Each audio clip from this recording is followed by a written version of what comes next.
Don't talk to me, I'm tired. With his eyes shifted coldly, John pushed my shoulder to chase me out of his sight and walked away to change his clothes. Wait, I tried to call out, but no voice came. As John's heartless figure of his back disappeared from view, a wave of dizziness hit me, and I found myself weakly kneeling on the spot. No way! He didn't show any emotion. I've been holding back so much until now. Maybe it's partly my fault.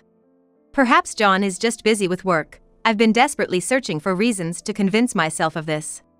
I believed that if I changed, John would return to his old self. For that, I've done everything I could. But still, John didn't change. That's why I resorted to the last option. I had resolved that this was really the last time, and with determination, I had spoken. Let's end this cleanly with a divorce. It was at that moment I had decided. There was a new message on John's smartphone, which was on the table. Without thinking, I looked at it and was shocked. What's this? Seeing that, I made a vow in my heart. There's nothing else to do but brace myself. I'll show that man what I'm made of. My name is Emily Simpson, 26 years old. Just the other day, I left home after getting married to John, whom I had dated for about 3 years. It might sound a bit self-serving to say, but I've been the apple of my family and quite adored. Because of that, the day I left home, the whole family cried. Be happy, Emily. John, I'm counting on you to assure Emily a joyful life of marriage. Of course. John answered with a confident smile, even under the pressure of my father's words. I'm really counting on you. There are 2 reasons why my father pressed the point so much. The first is because John is divorced. Moreover, he ended his first marriage in just 6 months.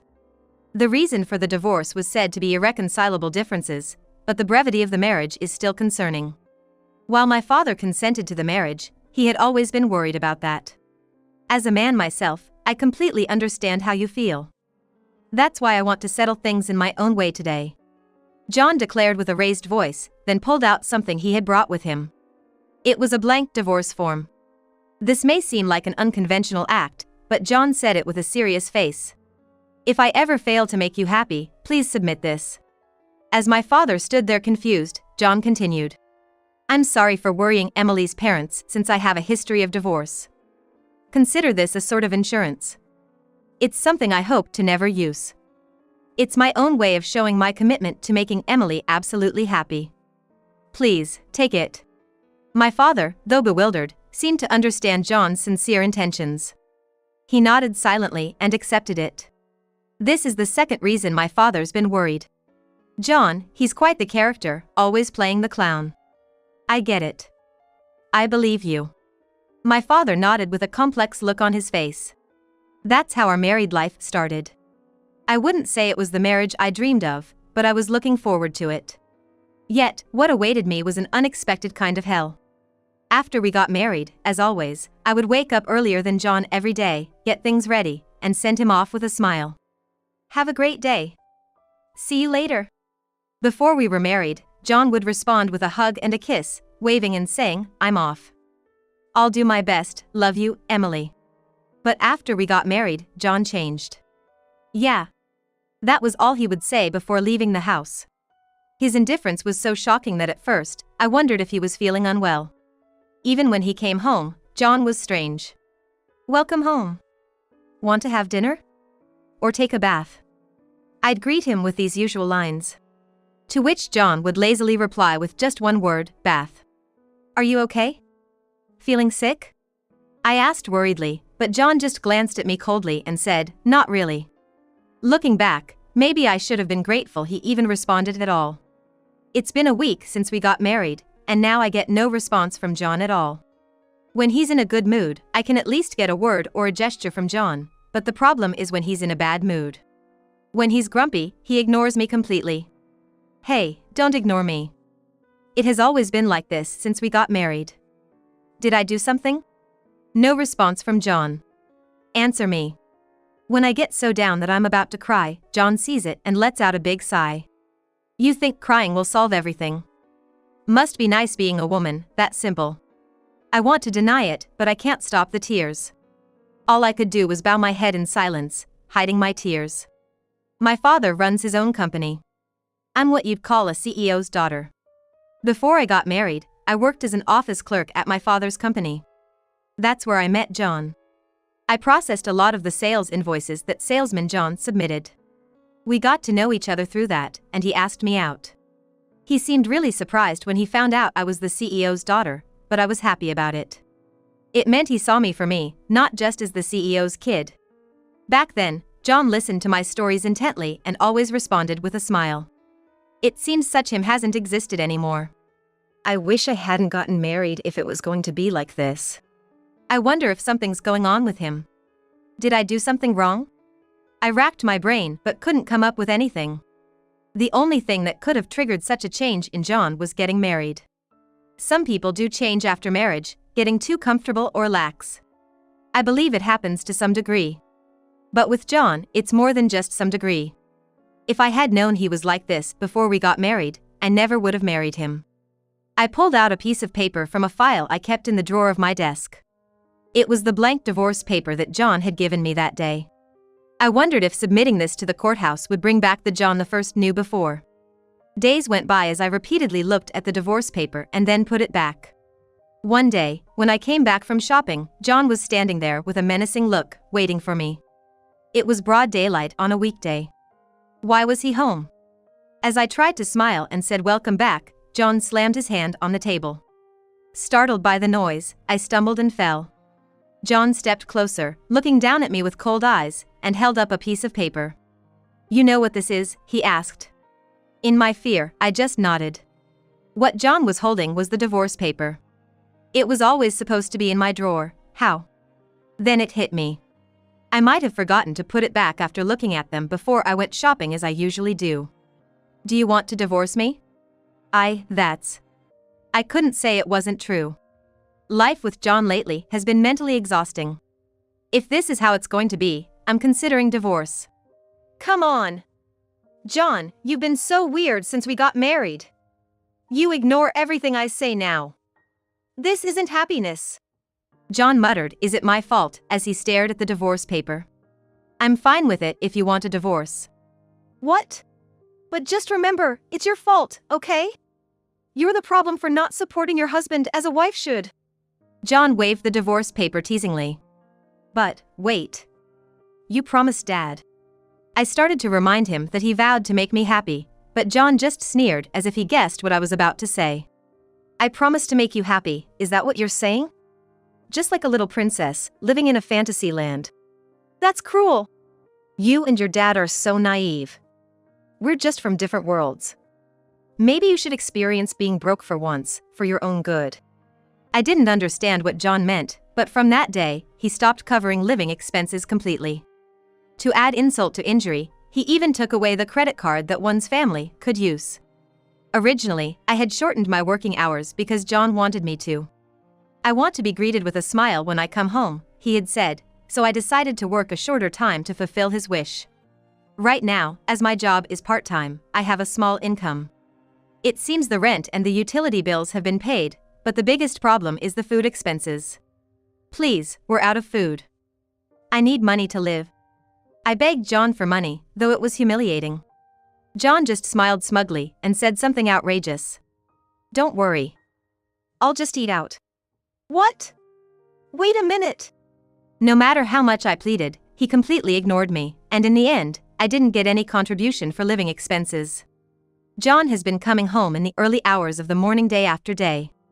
I managed to get by with whatever food we had left and some instant meals, but I was at my wit's end. On the day John finally came home on time after a long while, I blurted out the words that had been on my mind for so long.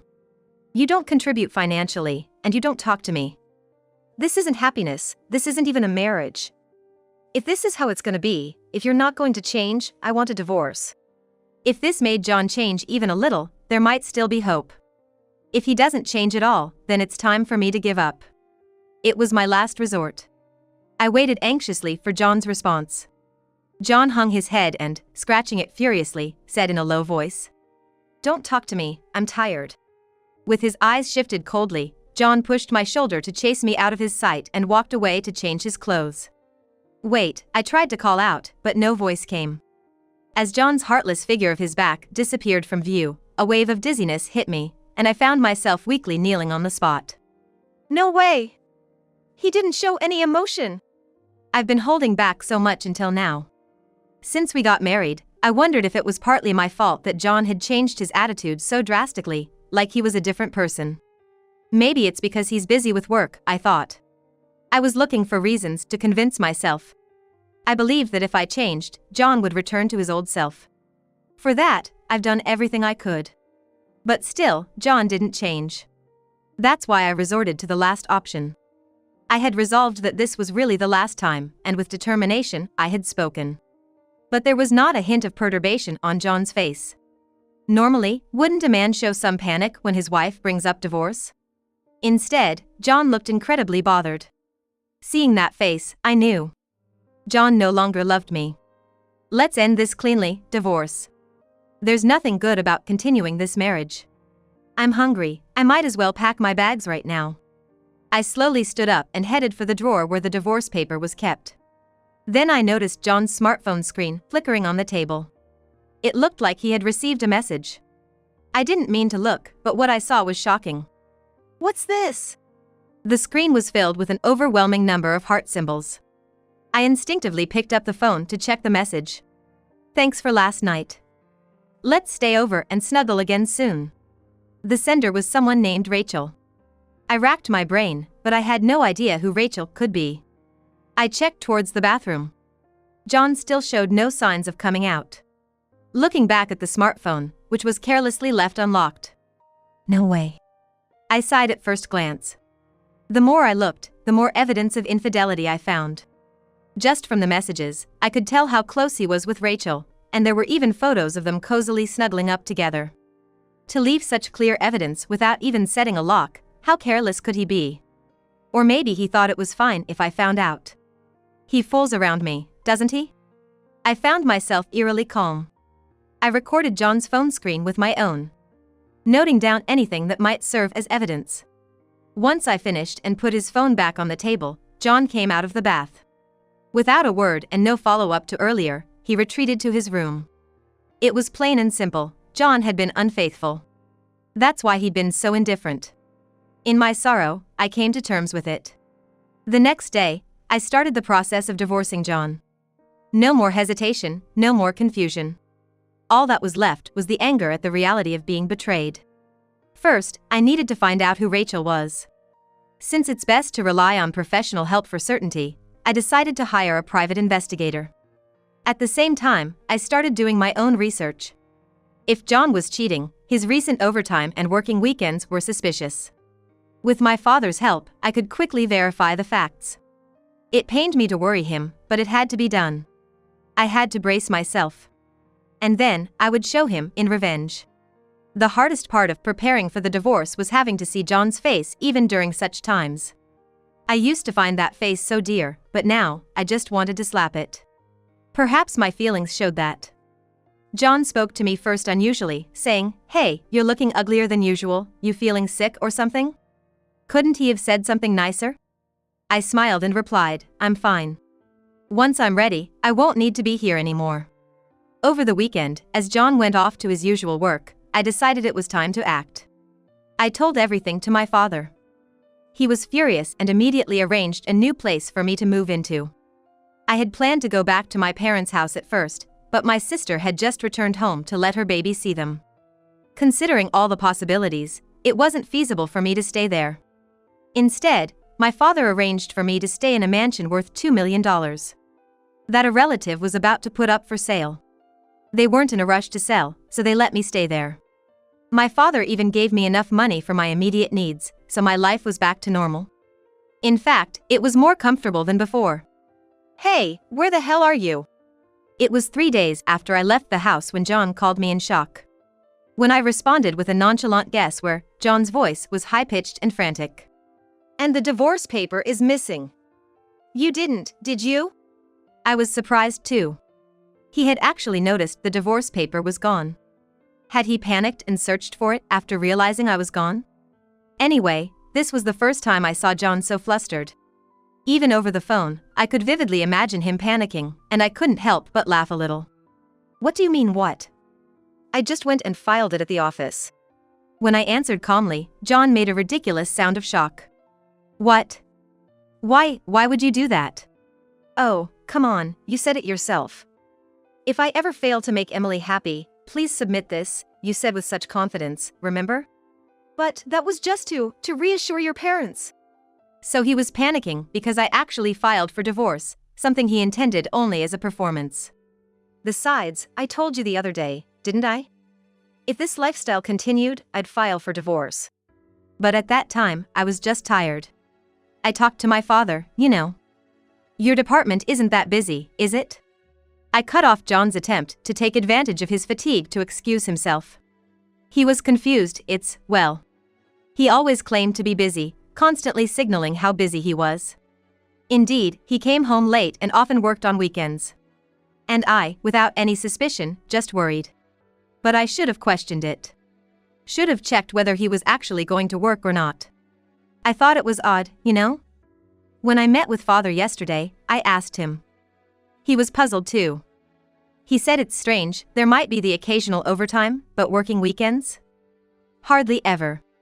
No, that's... Hey, you weren't working, were you? What kept you so busy every week? Where were you going? No response from John. I knew it. He couldn't answer. He must be desperately searching for an excuse in his head right now. John is smart and smooth-talking. But this time, whatever he says is pointless. Because I already know everything. Rachel, right? She's quite the cutie, isn't she? I could hear John gasp over the phone. Why? Private investigators are quite skilled, aren't they? They secured photos and videos as evidence right away. I glanced at the photos and the report in my hand as I read them aloud. Rachel Smith, a 22-year-old working as an office clerk in accounting. Oh, she's more than a decade younger than you, isn't she? I'm also 8 years apart from you, John. Looks like you have a thing for younger women. Her place is a second-floor apartment near the station, right? So this is where you've been going every week. Emily, wait, Miss Smith is... Don't be so formal, you call her Ray Ray, don't you? That's such a cute nickname, Ray Ray. John was actually quite the baby. He used to cling to me a lot before we got married. Back then, I found it sweet that John, who is 8 years older than me, was so affectionate, but now just the thought of it makes me recoil. Oh, yes. The conversations with Ray Ray are well documented as evidence too. Wait for me to leave my wife, really? That's such a cliché line from a married man. Couldn't you come up with anything better? According to the detective, John really looked down on me. Ray Ray asked laughing, "What if your wife finds out?" And John replied, "Doesn't matter. She's on the way now." Can you believe that? Wait, Emily. You're misunderstanding something. Just meet with me, please. Yeah, I figured we needed to meet at least once. The next night, the meeting was set, with Rachel coming along. The location was the mansion I was renting. John arrived at the appointed time looking restless, glancing around nervously. What's with this mansion? It's the house I'm renting. It's worth $2 million. $2 million. John's voice cracked in disbelief as my father watched him intently with a stern look. I see your father is also here today. John's eyes darted back and forth uneasily. Of course. You brought Rachel along, it would be unfair otherwise. Plus, this affair is between employees, so it's better to have my father, the company's CEO, accompany me. John replied with a strange smile, right. My father had been staring down John with a demonic expression the whole time. Rachel was a small, cute woman with light-colored hair. But she seemed to have a surprisingly strong will. As soon as the discussion started, she glared at me and said, "I'm a victim too. I had no idea John was married. And now, to be called out to a place like this so suddenly, it's displeasing." Rachel stated this with a snort. An intense character indeed. I was taken aback, but even more so, John had gone pale. What? What are you talking about? You're the one who pressed me to leave my wife quickly. That was just a joke. Rachel turned away with a huff, and John's face was flushed with anger. Why do I even bother with a woman like her? He muttered under his breath. Hearing this, Rachel snapped back, and they started arguing right in front of me. The nerve of you! As if I would ever seriously fall for an old man like you. What? You think this is my fault? You're the one who said our company was going down. That it was on the decline. That's why I broke it off with Emily. What? Apparently, right after our marriage, Rachel had whispered these things to John. The company is on the brink of bankruptcy. If it continues like this, even you, as her husband, will lose out. At first, John didn't pay much attention, but Rachel had a way with words, and he started to take her seriously. Moreover, seeing how I was overly considerate and nice to him, he was convinced that our company was indeed failing. I thought you were buttering me up just to saddle me with debts. What?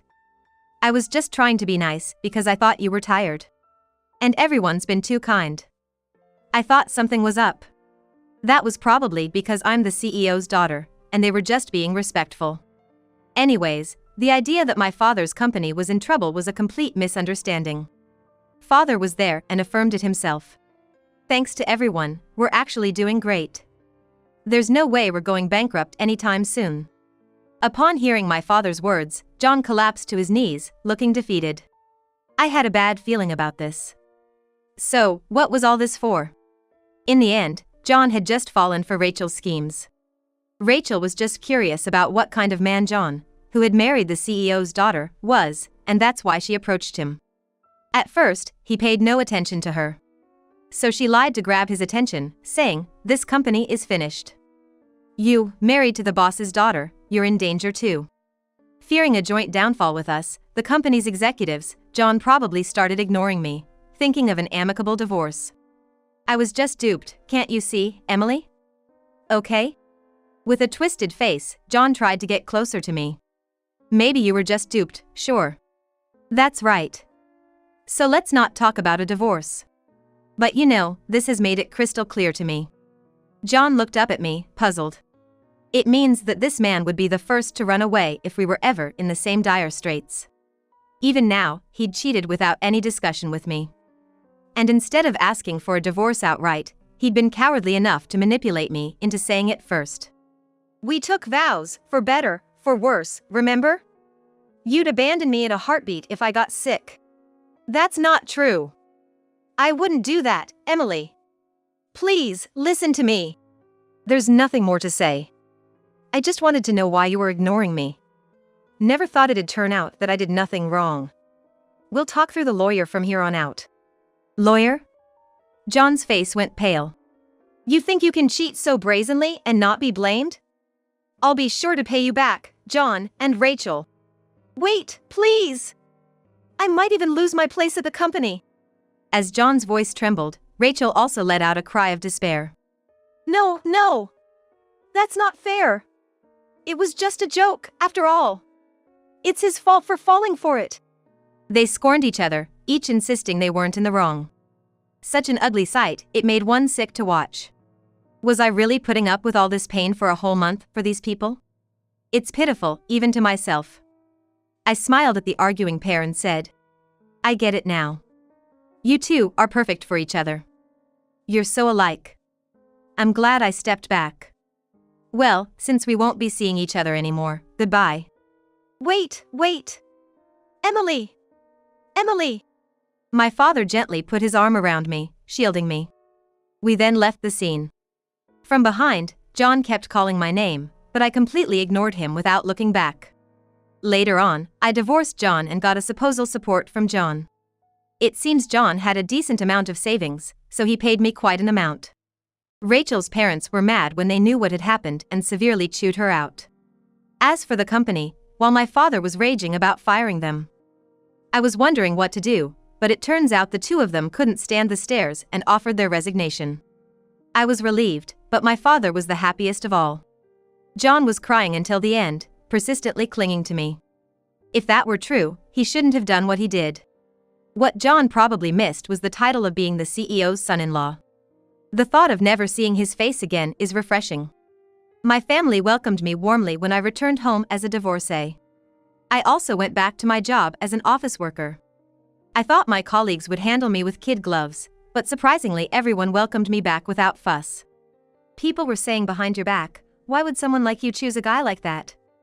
When someone slapped my back and said that, I couldn't help but burst into laughter. If I ever decide to marry again, at least I'll avoid someone who acts as a good person just outside.